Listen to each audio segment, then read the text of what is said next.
علامہ اقبال نے اپنے خطبے 1932 میں اپنے سیاسی جمہوری تصور کی مزید وضاحت کی۔ تم اپنے اندر جو اعتقاد رکھتے ہو وہ فرد کی اہمیت کا قائل ہے اور اس چیز کے لیے سعی ہے کہ تم انسان اور خدا کی خدمت کر سکو۔ وہ اعتقاد اب بھی ایک نئی دنیا پیدا کر سکتا ہے جہاں دانستہ رنگ یا دولت کے پیمانے سے اس کی عظمت کو ناپا نہیں جا سکتا، بلکہ اس کی طرز زندگی سے جہاں غریب امیروں پر ٹیکس عائد کرتے ہوں، جہاں انسانی سوسائٹی شکم کے مساوات پر نہیں بلکہ روحوں کی مساوات پر قائم ہو، جہاں اس طور پر ارتکاز دولت کا امکان نہ ہو کہ وہ دولت پیدا کرنے والے پر ہی چھا جائے۔ علامہ اقبال کے خیال میں انسان اور خدا کے درمیان پختہ تعلق روحانی جمہوریت کی بنیاد ہے۔ مذہب اور جمہوریت کے اشتراک سے ہی روحانی جمہوریت وجود میں آتی ہے۔ اسلام گلوبل سوسائٹی کا سماجی نظام ہے۔ اسلام نسلی امتیازات کو ختم کرنے کے لیے ان روحانی عناصر پر زور دیتا ہے جو افراد اور سوسائٹی میں موجود ہوتے ہیں۔ اسلام قومی ہے، نہ ہی نسلی اور نہ ہی نجی، بلکہ خالصتاً انسانی ہے۔ اسلام مساوات اور انسانیت پر مبنی ہے۔ اسلام کائنات کی تکمیل کرتا ہے اور انسانیت کی روحانی زندگی پر آمادہ کرتا ہے۔ اپنے ایک آرٹیکل میں حضرت علامہ محمد اقبال نے تحریر کیا، دوسرا سیاسی اصول جمہوریت ہے جو انسانوں کی غیر مشروط اور کامل مساوات پر مبنی ہو۔ مسلم ملت کے تمام افراد معاشرتی اور معاشی تفاوت کے باوجود قانون کی نظر میں مساوی حقوق کے مالک ہیں۔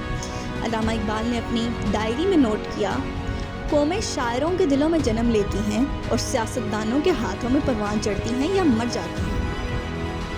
علامہ اقبال نے 11 اکتوبر 1936 کو انتخابی جلسے میں تقریر کرتے ہوئے کہا، اسمبلی کے امیدوار کی سب سے بڑی خوبی یہ ہونی چاہیے کہ ذاتی اور قومی مفاد کے درمیان ٹکراؤ کے وقت اپنے ذاتی مفاد کو مفاد پر قربان کر دے۔ میں قومی مقصد کے مقابلے میں ذاتی خواہشوں پر مر مٹنے کو موت سے بدتر خیال کرتا ہوں۔ علامہ اقبال نے اپنے آرٹیکل اسلام کی اخلاقی سیاسی مثالی تصور میں تحریر کیا، عوام قوم کی ریڑھ کی ہڈی ہوتے ہیں، ان کے لیے مناسب گھر، خوراک اور معیاری تعلیم کی سہولتیں ہونی چاہیے۔ زندگی محض روٹی کا نام نہیں ہے، روٹی کے علاوہ صحت مند کردار ہونا چاہیے جو مثالی قومی تصورات کا حامل اور ترجمان ہو۔ مضبوط جسم میں مستحکم آرزو اور تڑپ ہی اسلام کا اخلاقی مثالی تصور ہے۔ اسی تناظر میں اگر ہم بانی پاکستان حضرت قائد اعظم رحمۃ اللہ کی بات کریں تو 21 مئی 1947 کو دلی میں رائٹر کے نامہ نگار کو انٹرویو اور پاکستان کی ریاستی نظام کے بارے میں سوال کا جواب دیتے ہوئے کہا، بلا شبہ پاکستان کی مرکزی حکومت اور صوبائی حدود کے بارے میں فیصلہ تو دستور ساز اسمبلی کرے گی، لیکن پاکستان کی حکومت مقبول نمائندہ اور جمہوری ہی ہو سکتی ہے۔ اس کی حکومت اور کابینہ پارلیمنٹ کے سامنے جواب دہ ہوں گی، اور یہ دونوں بلا تمیز رنگ و نسل، عقیدہ، ذات پات یا مسلک رائے دہندگان اور عوام کے سامنے جواب دہ ہوں گے، جو قطعی اور حتمی حاکم ہوں گے اور حکومت کی حکمت عملی اور اس کے پروگرام کی تشکیل کے ذمہ دار ہوں گے۔ کیا پاکستان کے موجودہ آئین میں کابینہ اور پارلیمنٹ عوام کو جواب دہ ہے؟ قائد اعظم جاگیردارانہ اور سرمایہ دارانہ جمہوریت کے خلاف تھے۔ انہوں نے 24 اپریل 1943 کو آل انڈیا مسلم لیگ کے 23ویں سالانہ اجلاس سے خطاب کرتے ہوئے فرمایا، میں جاگیرداروں اور سرمایہ داروں کو انتباہ کر دینا چاہتا ہوں، عوام کا استحصال کرنا ان کے خون میں شامل ہو چکا ہے، وہ اسلام کا پیغام بھول چکے ہیں، ان لوگوں کی حرص اور خود غرضی نے دوسروں کے مفادات کو اپنے تابع کر لیا ہے تاکہ وہ موٹے ہوتے رہیں، لاکھوں عوام کو ایک وقت کا کھانا میسر نہیں کیا، انہیں خود کو جدید حالات سے ہم آہنگ کرنا ہوگا۔ قائد اعظم نے 27 فروری 1946 کو کلکتہ میں مسلم لیگ کے کارکنوں سے خطاب کرتے ہوئے کہا، میں ایک بوڑھا آدمی ہوں، خدا نے مجھے اس عمر میں آرام دہ زندگی گزارنے کے لیے بہت کچھ دے رکھا ہے، میں خون پسینہ ایک کیوں کروں اور مصائب کیوں برداشت کر رہا ہوں؟ سرمایہ داروں کے لیے نہیں بلکہ غریب عوام کے لیے۔ ہم پاکستان کے عوام کے معیار زندگی میں اضافے کے لیے ہر ممکن کوشش کریں گے۔ مسلمان معاشی بدحالی اور محرومی کی بنا پر برطانوی حکومت سے مایوس ہیں۔ قائد اعظم نے اپنے 11 اگست 1947 کے دستور ساز اسمبلی سے پالیسی خطاب کی واضح الفاظ میں کہا، آپ کا تعلق کسی مذہب، ذات پات یا عقیدے سے ہو، کاروبار مملکت سے اس کا کوئی تعلق نہیں ہوگا۔ پھر قائد اعظم نے 14 دسمبر 1947 کو آل انڈیا مسلم لیگ کونسل کے اجلاس میں کہا، یہ واضح ہو جانا چاہیے کہ پاکستان ایک مسلم ریاست ہوگی جس کی بنیاد اسلامی آئیڈیلز پر رکھی جائے گی۔ قائد اعظم اور اقبال دونوں ریاست مدینہ کے میثاق مدینہ سے متاثر تھے، جو مسلمانوں، یہودیوں، نصرانیوں اور عیسائیوں کے درمیان کیا گیا تھا۔ قائد اعظم نے 26 مارچ 1948 کو چٹاگانگ کے مقام پر خطاب کرتے ہوئے اپنے سیاسی اور جمہوری تصور کو واضح الفاظ میں بیان کر دیا۔ آپ میرے جذبات اور لاکھوں مسلمانوں کے جذبات کی ترجمانی کرتے ہیں جب آپ یہ کہتے ہیں کہ پاکستان کو قطعی اساس معاشرتی انصاف اور اسلامی سوشلزم پر ہونی چاہیے، جو مساوات اور انسانی اخوت پر زور دیتا ہے۔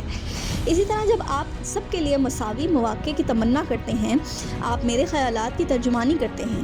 ترقی کے یہ اہداف پاکستان میں متنازع نہیں ہیں، کیونکہ ہم اسی لیے تو پاکستان کا مطالبہ کیا، اس لیے جدوجہد کی اور اسے حاصل کیا تاکہ مادی اور روحانی طور پر آزادی کے ساتھ اپنی روایات اور مزاج کے مطابق اپنے معاملات کو چلا سکیں۔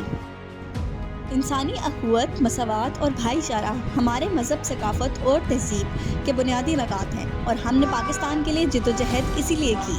قائد اعظم محمد علی جناح نے 21 مارچ 1948 کو ڈھاکہ میں غیر مسلم پاکستانیوں اقلیتوں کو یقین دلایا، ہم پاکستان میں اقلیتوں کے ساتھ مساوانہ اور منصفانہ برتاؤ کریں گے۔ پاکستان میں ان کی جان و مال ہندوستان کے مقابلے میں زیادہ محفوظ ہوں گے۔